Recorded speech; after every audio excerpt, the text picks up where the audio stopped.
symbolique du livre. Et je vais passer la parole à M. l'abbé Christian pour la récension.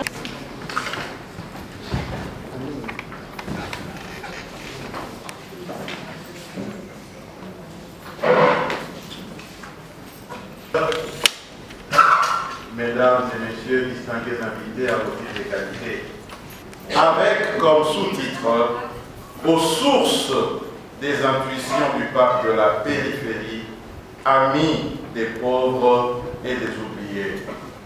Ouvrage qui vient d'être récemment publié par le Centre Théâtre des Chardins et MBB Éditions, avec une belle préface de son éminence le cardinal Jean-Claude Ulrich, archevêque de Luxembourg.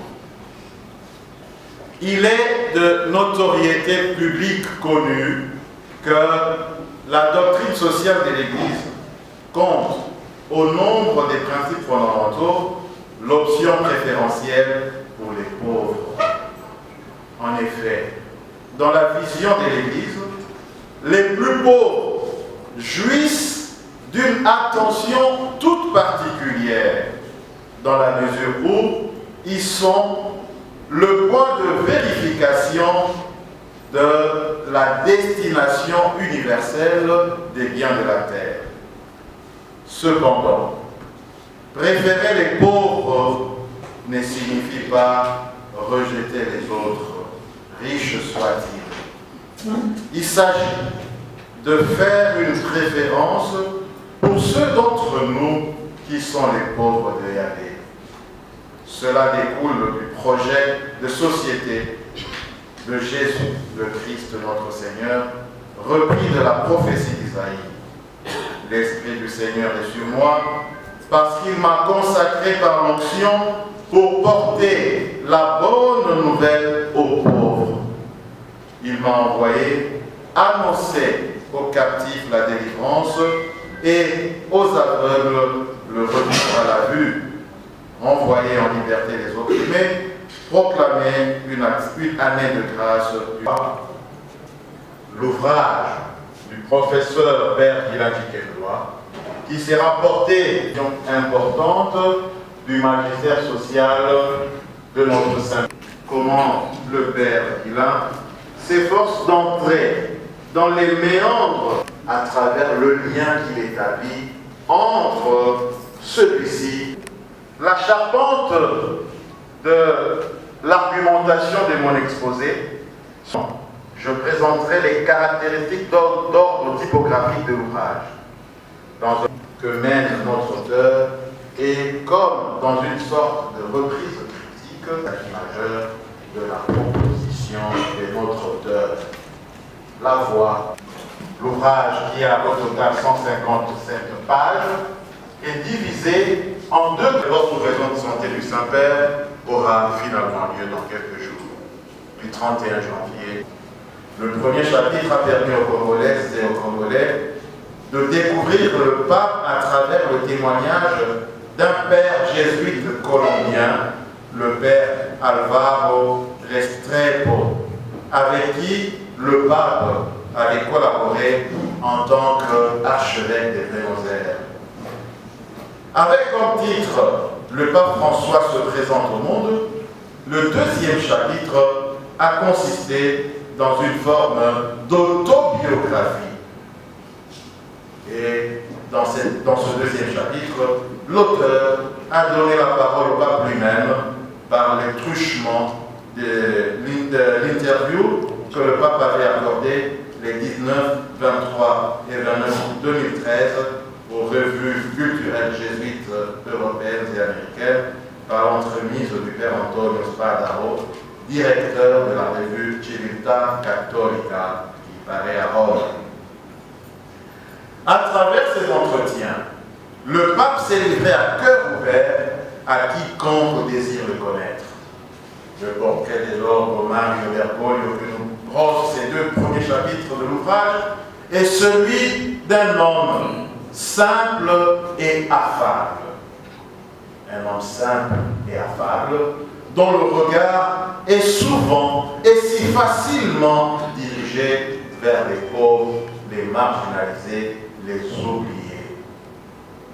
Fort et l'éclairage reçu de l'histoire personnelle du pape dans la première partie, l'auteur tente de comprendre. Nous sommes ici en présence, je dirais, d'un abrégé de la doctrine sociale, d'une tentative de rapprochement du Saint-Père avec le peuple congolais, en contenu dans notre hymne national, le Debout congolais, et dans quelques enseignements choisis du pape, principe de l'Église.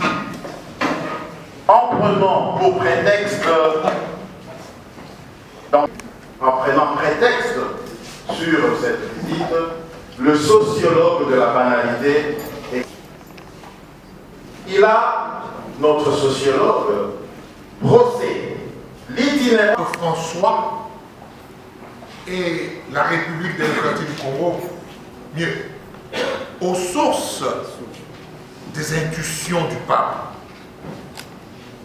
C'est un pape de la périphérie, ami de pauvres et des oubliés.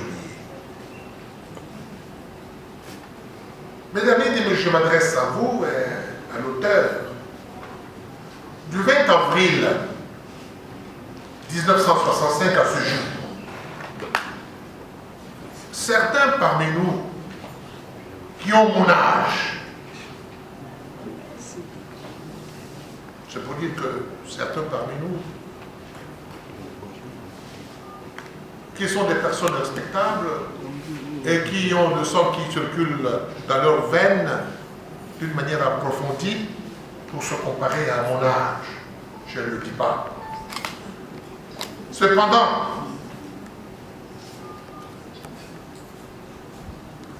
ils diront tous que ce prêtre est encore jeune. Quand on sait qu'il est détenteur d'une licence en développement rural et d'une autre en théologie biblique, précédée par un graduat en philosophie, il se dira quand même, le jeune commence à devenir plus que jeune. Moi, je l'ai connu comme ça. Ce jeune homme-là, une licence en développement rural et une autre licence quelque part en théologie biblique, précédé d'un graduat, bon, il est encore jeune. Le voici se donner entièrement dans la recherche sur l'entrepreneuriat, agricole, surtout en faveur des jeunes. Lui-même se considérant à ce moment-là jeune. En faveur des jeunes et des femmes. Il se donne au développement rural, urbain et pré-urbain, à la culture africaine, à la famille, à la politique, à l'habitat social, à la doctrine sociale de l'Église. Là-dessus, il a publié plusieurs articles scientifiques. Les articles scientifiques que je ne peux pas énumérer ici, sinon je vais remplir des pages et des pages, et puis on sortira ici demain dès 20h.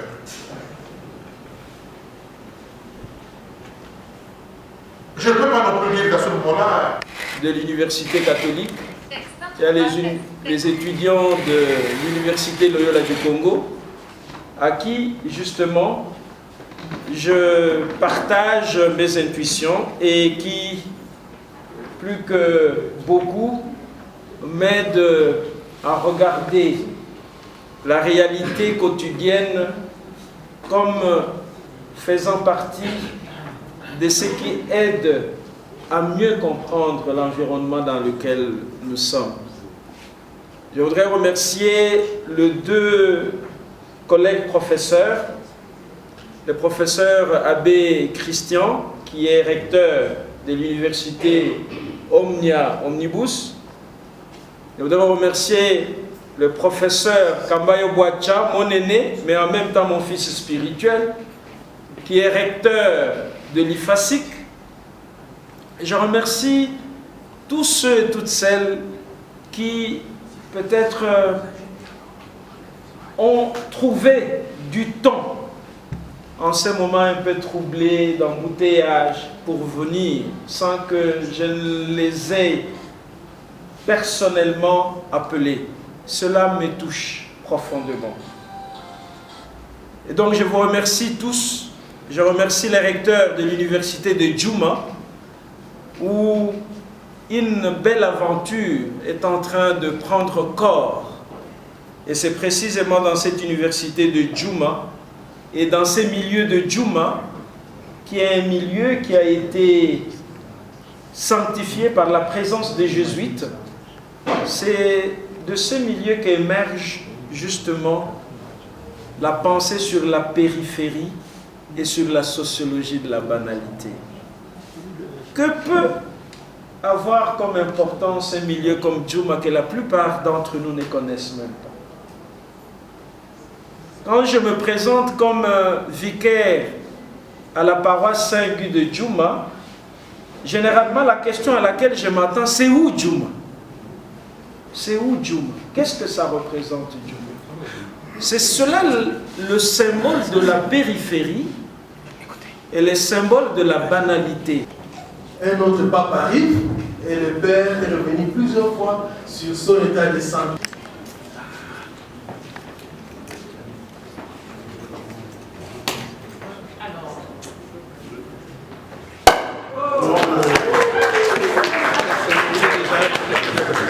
Les auto-baptisés.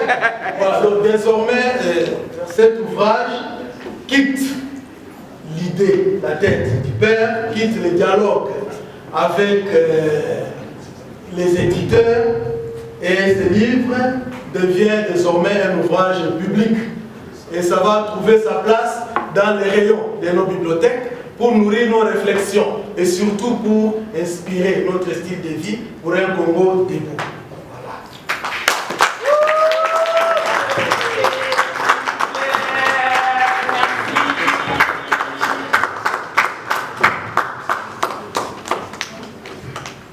Nous tenons la place du Christ, mais celui qui a vraiment, qui incarne cette place du Christ, c'est l'évêque.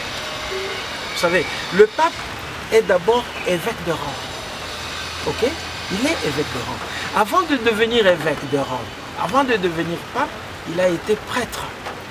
Et le prêtre, c'est celui qui fait respecter la création de Dieu. Parce que Dieu nous a créés, nous humains, et il a créé aussi tout ce qui nous entoure. Les arbres, quand nous lisons les livres de la Genèse. Voilà, voilà, c'est ça. Et particulièrement ici, la nature, particulièrement pour la RDC Congo, la nature est d'une richesse extraordinaire. Par la nature, par la création, par notre environnement, nous avons été autrement bénis par Dieu. Parce que c'est dans la nature que nous trouvons tout ce qui peut nous apporter du bien. Bon, d'abord, je vous dis merci. Le message est simple. On remercie l'éditeur qui a fait ces vernissages sur les choses qui sont purement humaines dans notre société, où au lieu de voir la réalité des choses, on veut voir grand. L'amour est dans le peu de choses qu'on fait dans notre vie. Les femmes, les enfants, la famille. Donc c'est ça vraiment, c'était l'essentiel. L'arrivée des papes qui est malade, mais qui témoigne l'amour de venir chez nous au Congo. C'est très important parce que nous, les peuples congolais, nous, les peuples de la République démocratique du Congo, soyons unis dans l'amour, dans la charité et pourquoi pas tourner un regard vers nos frères et sœurs qui sont en difficulté, qui sont malades et qui ont besoin de notre juste un regard.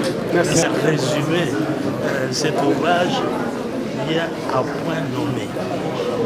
C'est l'actualité. Vous, les journalistes, ça doit vous intéresser, ça doit vous interpeller. Le père a eu le temps Comme il est habitué à écrire, il a bien écrit et puis ça nous honore. Moi en particulier, ça honore mon université, l'université de Djuma, où lui est professeur. Vous avez entendu ce qu'il a dit, la sociologie de quoi? Si vous avez retenu, quel type de sociologie? Sociologie des pragmatiques. Non, c'est pas ça qu'il a dit. Qui est banal. Donc, quand il y a quelque chose de banal, c'est que c'est là où il peut faire quelque chose. Donc, pour moi, je suis content parce qu'il est membre du comité de gestion de l'université de Djuma, comme secrétaire général chargé justement de la recherche. Merci.